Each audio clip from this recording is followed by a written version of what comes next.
Bharat Tiwari encounter Bihar सरकार के लिए उनके गले में फांस बनता जा रहा है। पूरे देश में भरत तिवारी इनकाउंटर की चर्चा हो रही है। ब्राह्मण समाज के साथ साथ देश के हर तबके, हर समाज के लोग भरत तिवारी इनकाउंटर को इनकाउंटर नहीं, जबकि पुलिस के द्वारा सुनियोजित तरीके से एक हत्या बता रहे हैं। आप क्या सोचते हैं इस पूरी खबर पर? विस्तृत से बने रहिए, हम आपको बताएंगे आखिर भरत तिवारी इनकाउंटर क्यों हुआ।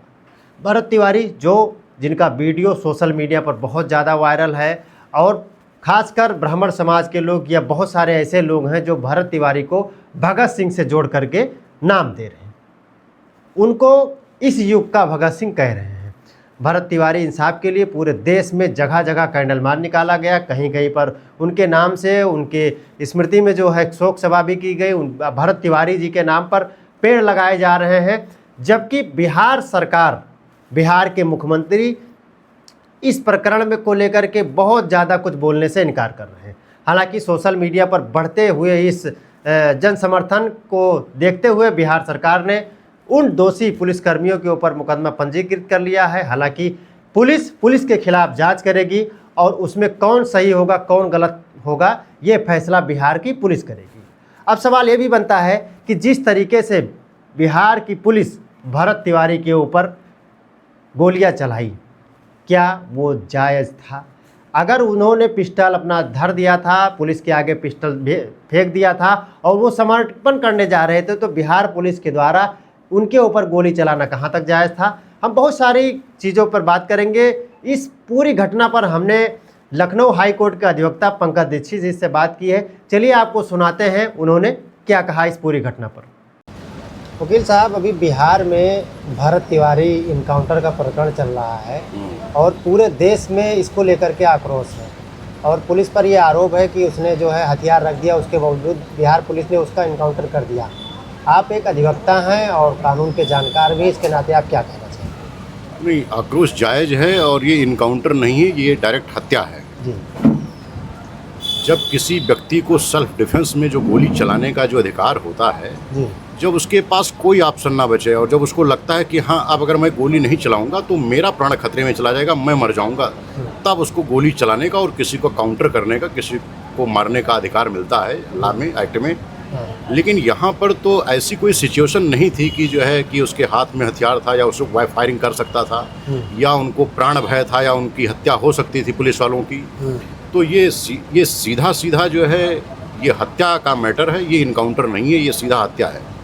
अच्छा, जिस तरह से पुलिस वालों ने कहा कि वो मानसिक विक्षिप्त था, मानसिक रूप से बीमार था, तो उसमें ये भी सवाल उठता था कि अगर वो मानसिक रूप से बीमार था तो उसको इलाज के लिए ले जाना चाहिए था। उसके ऊपर जो है उसका इनकाउंटर करना कहाँ तक जायज़ था? नहीं, ये तो अपराध की गंभीरता को और जघन्य बनाता है जी। ये तो रेयरेस्ट ऑफ रेयर मामला बना देता है कि जहाँ पर अगर कोई व्यक्ति, अगर आप जानते थे कि वो विक्षिप्त है मानसिक रूप से, तो उसको मार देना, उसकी हत्या कर देना, ये अपराध की गंभीरता को और ज़्यादा जो है जघन्य बनाता है। ऐसी स्थिति में जो है तो जो दोषी पुलिसकर्मी हैं, जिन्होंने हत्या किया है, उनको तो फांसी की सज़ा निश्चित रूप से मिलनी चाहिए। अभी 7 दिन के बाद जो पुलिसकर्मी थे उनके सभी के ऊपर FIR पंजीकृत हुआ, इस पर क्या कहेंगे आप? इतना लेट क्यों हुआ? ये तो जब लगा कि शासन और प्रशासन की छीछा लेदर बहुत ज़्यादा हो गई और जन समर्थन उसके साथ में आ गया जो है, तब ये हुआ है। तो ये जन समर्थन की जीत है और ये जनता की जीत है, ये प्रशासन और शासन की कृपा नहीं है। ये जनता ने लड़ करके लिया है, जनता का संघर्ष और जनता का जो एकता था, जो उसके साथ में जो लोग खड़े हुए, ये उसकी जीत है, ये शासन और प्रशासन की कृपा नहीं है। अच्छा, जिस तरीके से पूरे देश में खासकर ब्राह्मण समाज इस घटना को लेकर के काफ़ी आक्रोशित है।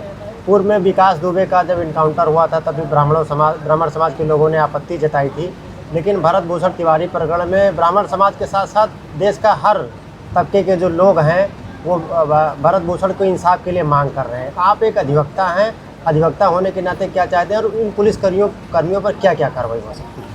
नहीं, भरत भूषण का प्रकरण और विकास दुबे का प्रकरण दोनों में अंतर है। विकास दुबे का तो कुछ हद तक ठीक था। विकास दुबे ने अगर काउंटर ब्लास्ट किया था, पुलिस के ऊपर हमला किया था, तो वो तो जायज़ था और उसका इतना विरोध नहीं हुआ था। लेकिन जो भरत जी का मैटर है, इसमें भरत जी तो बिल्कुल निहत्थे थे और वो समाज के लिए लड़ रहे थे। विकास दुबे के बारे में तो कुछ निगेटिव अवधारणाएं भी थी, तो उनका इतना विरोध नहीं हुआ था। उस मामले में उन्होंने पुलिस के ऊपर हमला किया था, पुलिस को मारने का प्रयास किया था, पुलिस वाले जो है मारे गए थे, इंजर्ड हुए थे। तो उस केस में तो जायज़ था, लेकिन इस केस में तो ये तो कतई जो है जायज़ नहीं था कि जब व्यक्ति ने सरेंडर कर दिया और जब आपके शरण में आ गया जो है तो उसको जो लीगली जो एक्शन लेना चाहिए था, जो अगर उसका एक्ट इस प्रकार से था कि जेल भेजने लायक था तो उसको जेल भेजती, पुलिस कार्यवाही करती, मुकदमा चलता। और न्यायालय बना हुआ है, न्यायालय डिटरमाइन करती, अगर लगता कि हाँ जो है भरत दोषी है तो उसको न्यायालय सजा देती। अच्छा, जिस तरीके से अभी इस पर भारतीय जनता पार्टी ब्राह्मण समाज का कोर वोटर माना जाता है, क्या लगता है कि ब्राह्मण समाज के जो लोग हैं जिस तरह से इसका विरोध कर रहे हैं, इसका आने वाले इलेक्शन पर भी असर पड़ सकता है? नहीं, इस टाइम ब्राह्मण समाज और संत समाज सब समाजवादी पार्टी के साथ में है, क्योंकि जितना अत्याचार, जितनी हत्याएं जो होनी थी, ये इनकाउंटर नहीं है जो सब इनकाउंटर लेकर के कह रहे हैं, ये इनकाउंटर नहीं है, ये सब ब्राह्मणों की जितनी हुई हैं हत्याएं जो है, ये सब सोची समझी साजिश है, हत्या है और संत समाज का अपमान है और ये सरकार की तानाशाही सरकार का एक परिचय है। ये उनका जो मनमानी रवैया है, तानाशाही रवैया है, हिटलर शाही है, ये इस बार जो है इनको जो आने वाला विधानसभा चुनाव है उसमें जो है इनको निस्तनाबूद करेगा। क्या योगी मॉडल अपनाते अपनाते बिहार के मुख्यमंत्री कहीं कुछ ऐसा नहीं कर बैठे कि आज उनको जवाब देते हुए नहीं बन रहा?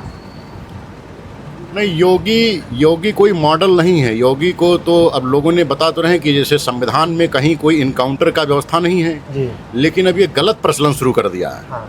कि लोगों का घर बुलडोजर लगा के गिरा दो, बाद में पता चलता है बहुत सारे लोग कि निर्दोष हैं। अभी अयोध्या वाले प्रकरण में जो है एक मुस्लिम को जो है रेप वाले मामले में जो फंसाया गया था, वो बाद में पता चला कि वो निर्दोष है, उसका घर गिरा दिया। तो बाद में यहाँ पे तो न्याय होने से पहले, न्यायालय के निर्णय आने से पहले किसी का घर गिरा दिया जाता है, आदमी को गोली मार करके उसकी हत्या कर दी जाती है। तो फिर न्यायालय को बंद कर देना चाहिए था और सरकार को जो है अपने हिसाब से निर्णय करना चाहिए था। फिर न्यायालय का कोई मतलब नहीं रहेगा, ना वकील का कोई मतलब रह गया, ना हाई कोर्ट का, ना सुप्रीम कोर्ट का। जब सरकार को निर्णय ले लेना है, अब बाद में जब न्यायालय डिटरमाइन करती है, पूरा साक्ष्य आता है, तो पता चलता है कि व्यक्ति पूरी तरीके से निर्दोष है। तो इस प्रकार से तो ये न्याय कहाँ है, ये शासन कहाँ है, ये सत्ता कहाँ है, ये संविधान कहाँ है? ये तो जो है सरासर जो है हिटलर शाही चल रहा है। ये तो अंग्रेजों से ज़्यादा भी क्रूर हैं। ये अंग्रेज भी कम से कम सुनवाई तो करते थे, औपचारिकता तो करते थे, सुनवाई का अवसर तो देते थे, भले जो है पक्षपात तरीके से निर्णय आता था। ब्रिटिश जो है सरकार के लोग रहते थे, कंपनी के लोग रहते थे, लेकिन यहाँ पर तो सुनवाई का अवसर ही नहीं दिया जाता है, लोगों को सीधे निपटा दिया जाता है। समाजवादी पार्टी की सरकार में भी अगर कोई आदमी धरने बैठता था तो उसको डरवा करके उसके साथ में एक औपचारिक कार्यवाही 107-16 की कार्यवाही कर दी जाती थी। कांग्रेस के ज़माने में भी इतना नहीं था, कांग्रेस की सरकार भी इससे काफ़ी व्यस्त थी। लेकिन जब से ये बीजेपी की सरकार आई है तब से तो ये बिल्कुल जो है ये हिटलर शाही, इसका शासन तो बिल्कुल अंग्रेज़ों से भी बिल्कुल त्रस्त कर देने वाला है। और यहाँ की जनता बिल्कुल जो है अंग्रेज़ी हुकूमत को याद कर रही है कि हाँ, इतना तो अंग्रेज़ी हुकूमत में भी नहीं था। कम से कम लोगों को साक्ष्य और सुनवाई का अपॉर्चुनिटी तो मिलता था, अवसर तो मिलता था, टाइम तो लगता था, उनको एक आत्मसंतुष्टि तो होती थी, औपचारिकता तो होती थी। यहाँ पर तो न्यायालय में मैटर जाता ही नहीं है, उसके पहले आदमी को निपटा दिया जाता है।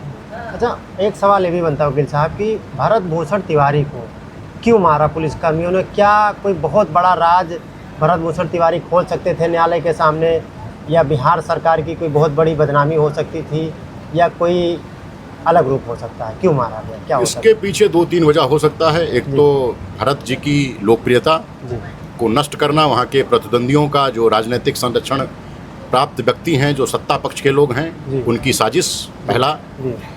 दूसरा, पुलिस का जो अपना गुड वर्क लेने का जो एक रहता है कि हमको गुड वर्क मिल जाएगा, हम जो है इनकाउंटर स्पेशलिस्ट में हमको इनाम मिल जाएगा, हमारा नाम आ जाएगा। और तीसरा हो सकता है कि ब्राह्मण था तो ब्राह्मण कहीं ना आगे बढ़ जाए जो है, तो उसको भी, उसके साम्राज्य को भी जो है दमन करना था। तो ये कई वजह हो सकती है। अब ये तो खैर जांच का विषय, कोई इस पर जो है अथेंटिक एजेंसी जब जांच करेगी तभी इसका तथ्य सामने आएगा कि आखिर उसकी हत्या क्यों की गई। जांच का विषय है, ये जांच का विषय है। तो आप क्या मांग करते हैं भारत सरकार से या बिहार सरकार से? मैं ये मांग करता हूँ कि ये पूरी तरीके से हत्या है, इसको इनकाउंटर से ना जोड़ा जाए। इनकाउंटर तो वो होता है जहाँ पर काउंटर में गोली चलाई जाती है, ये पूरी तरीके से हत्या है। और हत्या, ये जब कोई व्यक्ति, अगर आप उसको ये भी मान लेते हैं कि वो मानसिक रूप से विक्षिप्त था, और उसके बाद में उसकी अगर हत्या आप कर देते हैं तो ये अपराध की कहीं जघन्यता को जो है गंभीर बना देता है। तो ये मामला जो है एक प्रकार से रेयरेस्ट ऑफ रेयर का मामला है। ये बिरले से बिरलतम की स्थिति पैदा करता है कि अपराध के ऊपर अपराध। अगर आप ये भी पहली चीज़ आप ये जानते थे कि हाँ वो निहत्था है, दूसरी चीज़ अगर आप ये भी जानते थे कि अगर वो व्यक्ति मानसिक रूप से विक्षिप्त है तो उसकी हत्या कर देना ये बिरले से बिरलतम के मामले में आता है, बिरलतम की श्रेणी में आता है। और इसमें निश्चित रूप से जितने भी दोषी कर्मचारी हैं, जो दोषी पुलिसकर्मी हैं, उनको सज़ा होनी चाहिए और फांसी की सज़ा होनी चाहिए। और इस सज़ा से अगर ये सज़ा होगी, अगर भरत को न्याय मिलेगा तो पूरे उत्तर प्रदेश में नहीं पूरे भारतवर्ष में जो भी पुलिसकर्मी जो ये फर्जी इनकाउंटर रच रहे हैं और ये जो गुड वर्क का अपना इनाम ले रहे हैं, इससे इनको सीख भी मिलेगी कि हाँ हमारा भी चक्र लौटेगा और कभी हम भी रगड़े जाएंगे इसमें।